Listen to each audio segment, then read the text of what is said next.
एक गांव में श्यामू नाम का एक किसान अपनी पत्नी और बच्चों के साथ रहता था। श्यामू घर पर बैठा गहरी सोच में डूबा हुआ था।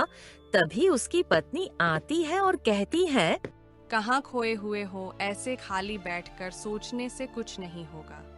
हमारे घर में 2 दिन से कुछ भी खाने को नहीं बना है। भूख से जान निकल रहे हैं। हाँ, भूख तो हमको भी बहुत तेज लगी है, पर क्या करूं? इस बार सारी फसल खराब हो गई है और कोई काम भी नहीं मिल रहा है। किस्मत के रंग कितने निराले हैं। अब आप ही देखो, कल तक तो हम सबको उधार देते थे और अब हमें लोगों से उधार मांगना पड़ता है। वो तो है, चलो जैसी भगवान की मर्जी होती है हमें वैसे ही करना पड़ता है। हमारी तो कोई बात नहीं, पर बच्चों के बारे में तो सोचना पड़ेगा। वह ज्यादा देर तक भूखे भी नहीं रह सकते। अब तुम उदास मत हो, हम किसी से उधार लेकर आते हैं। मुझे पता है कि आपको कोई भी उधार नहीं देता है, तो अब आप किसके पास जाओगे? अब तो हमारे पास बस एक ही आसरा है, हमारे बड़े भैया ही हमारा सहारा बन सकते हैं। हाँ हाँ, जाइए। अब आपको बहुत दिन हो गए उनसे जलील हुए। मुझे पता है कि वो आपकी मदद नहीं करेंगे, उल्टा जलील ही करेंगे। हम रामू भैया की हवेली में जा रहे हैं उनसे मदद मांगने। अब श्यामू अपने भाई के घर जाता है। उसका भाई पूरे गांव में सबसे अमीर है। श्यामू उससे कहता है, अरे भैया, आप कैसे हो? अरे अरे, देखो कौन आया है। आइए आइए, आपका स्वागत है। आज कैसे आना हुआ? भैया, आपको तो पता ही है कि मेरी स्थिति कितनी खराब है। मेरे घर पर 2 दिन से खाना नहीं पका है। अगर आप कुछ पैसे उधार दे देते तो मैं घर पर कुछ अनाज ले जाता हूँ। उधार? और वो भी आपको? आपको तो पूरे गांव में कोई भी उधार नहीं देगा। भैया, आप ऐसे तो मत कहो। अरे तो कैसे कहूँ? हमारे पिताजी ने हमें बराबर के हिस्से में अपनी सारी जमीन दी थी, जिसे मैंने 2-3 गुना कर दी, और तूने सारी ऐश और आराम में उड़ा दी। श्यामू पुराने दिनों की याद में खो गया। कृष्णलाल बहुत ही बीमार थे और चारपाई पर लेटे हुए थे। उनके दोनों बेटे रामू और श्यामू उनके पास थे। तभी कृष्णलाल धीरे से बोले, बेटा, लगता है कि मेरा वक्त आ गया है और अब मैं कुछ ही घंटों का मेहमान हूँ। तभी श्यामू रोते हुए कहता है, नहीं पिताजी, आप ऐसे मत कहो, कुछ नहीं होगा। बेटा, अब वक्त आ गया है कि मैं तुम दोनों को अपनी सारी जमीन जायदाद दे दूं। अब मेरे पास बहुत थोड़ा वक्त है। पिताजी प्लीज, आप ऐसे मत कहो, आपको कुछ नहीं होगा। बेटा, मुझे जाना तो होगा, तो मैं तुम दोनों को बता देता हूँ कि मैं तुम दोनों को क्या क्या देता हूँ। जो गांव के पास जमीन है वो मैं श्यामू को देता हूँ, और जो गांव से बाहर जमीन है वो मैं रामू को देता हूँ। अब तुम दोनों मिलकर खुशी खुशी रहना। इतना कहकर कृष्णलाल चुपचाप सो जाते हैं और अब वह इस दुनिया में नहीं रहे। तभी श्यामू रोने लगता है। हाँ भैया, मुझे सब याद है। मैं कुछ नहीं बोला हूँ। माँ की तबीयत खराब हो गई थी, इसीलिए मैंने अपनी जमीन बेची थी उनका इलाज करवाने के लिए। माँ की तबीयत तो बहाना था, तूने खुद ऐश की थी। नहीं भैया, मैंने खुद कोई ऐश नहीं की थी, बस मेरी किस्मत खराब निकली, इसमें मेरा क्या कसूर। सीधी सी बात है भाई, जिसकी किस्मत है खराब, मैं उसे नहीं दूंगा उधार। श्यामू रोते हुए वहाँ से अपमानित होकर चला गया। मैंने तो पहले ही कहा था कि वो हमें कुछ नहीं देंगे, पर आप तो जिद करके वहाँ चले गए। अब हम भूखे नहीं मरेंगे, चलो हम खुद जाकर ही खाना ढूंढे, कहीं तो कुछ मिलेगा। वह दोनों खाने की तलाश में निकल पड़ते हैं। रास्ते में उन्हें एक मंदिर दिखाई देता है। अरे सुनो, चलो मंदिर में जाकर भगवान से शिकायत तो करें कि उसने हमारे साथ ऐसा क्यों किया। अच्छा ठीक है, आप कहते हो तो चलते हैं। वह मंदिर में जाकर भगवान की मूर्ति के सामने खड़े हो गए और श्यामू कहता है, भगवान जी, आपने हमारे साथ ऐसा क्यों किया? हमें भूख से मरने से अच्छा सीधा सीधा ही उठा लो। तभी वहाँ एक साधु आता है। साधु को उन पर बहुत तरस आता है। वह उनसे कहता है, ये लो कुछ फल है, खा लो। श्यामू ने बिना कुछ सोचे वह फल ले लिए। तुम बहुत परेशान हो, क्या बात है? मेरे घर में 2 दिन से खाना नहीं पका है। भूख से हमारी जान निकल रही है और पूरे गांव में हमें कोई उधार भी नहीं देता है। उनकी बात सुनकर साधु को उन पर बहुत तरस आया और साधु ने आंखें बंद कर कर कुछ मंत्र पढ़े और साधु के हाथ में कुछ पैसे आ गए। साधु ने श्यामू से कहा, जिसने भी तुम्हारे साथ गलत किया है वह कभी सुखी नहीं रह पाएगा। साधु महाराज, मैं आपका बहुत आभारी हूँ कि आपने मेरे मुश्किल समय में मेरी मदद की। शायद परमात्मा ने मुझे ही चुना है तुम्हारी मदद के लिए। यह कहकर साधु वहाँ से चला गया।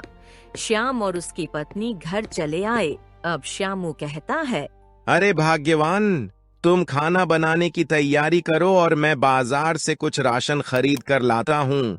मैं सारी तैयारी करती हूँ, आप जाकर सारा राशन जल्दी से ले आइए।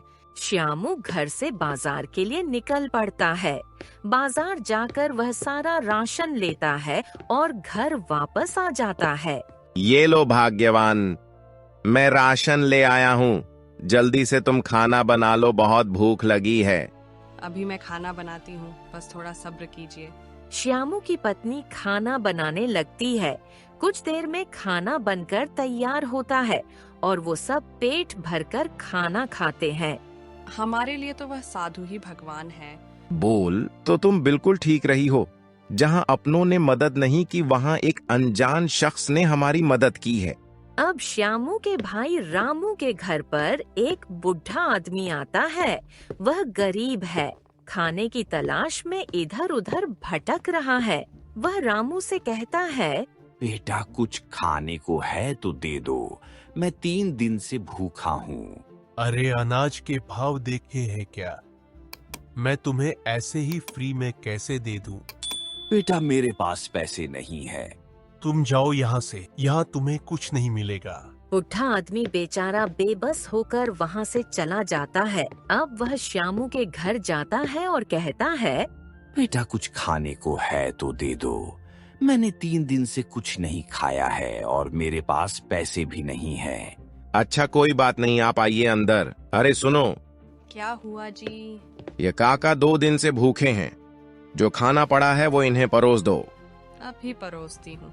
बुढ़ा आदमी खाना खाता है और श्यामू को कहता है, तुम्हारा दिल बहुत बड़ा है, आज तुमने मुझे खाना खिलाया है, तुम्हारा शुक्रिया। अरे काका नहीं, ये तो मेरा फर्ज है। भगवान तुम्हें खुश रखे, तुम्हारे घर में कभी भी धन की कमी ना आए। बुढ़ा आदमी खाना खाकर वहाँ से चला जाता है।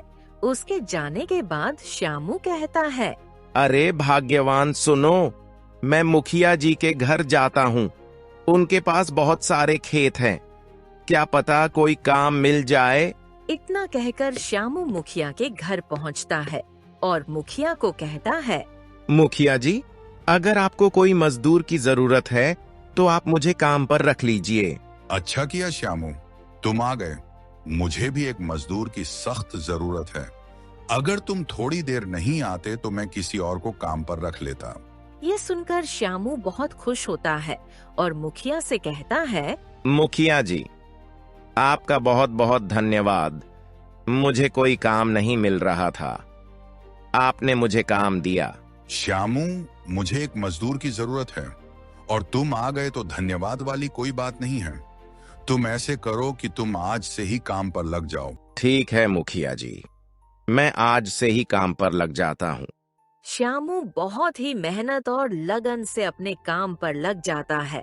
शाम होने पर श्यामू अपने घर चला जाता है। अरे जी, आप आ गए। हाँ, आ गया। मुखिया जी को एक मजदूर की जरूरत थी और ऐन वक्त पर मैं चला गया और उन्होंने मुझे आज से ही काम पर रख लिया, इसलिए तो लेट हो गया। ये तो बहुत अच्छी बात है। मुझे ऐसा लगता है कि हमें उन काका की ही दुआ लग गई। श्यामू अगले दिन फिर काम पर चला जाता है। इसी तरह दिन बीतते गए और उसके पास कुछ पैसे इकट्ठे हो गए। अब वह पैसे लेकर घर आता है और अपनी पत्नी से कहता है, अरे देखो, मैं पैसे ले आया हूँ। इन पैसों से कुछ अनाज और कुछ खाद बीज ले आता हूँ। श्यामू बाजार जाता है और सामान लेकर आता है। ये लो, मैं अनाज ले आया। अब मैं हमारे खेत में जा रहा हूँ। फसल की बिजाई भी करनी है। श्यामू ने अपने खेत में फसल की बिजाई की।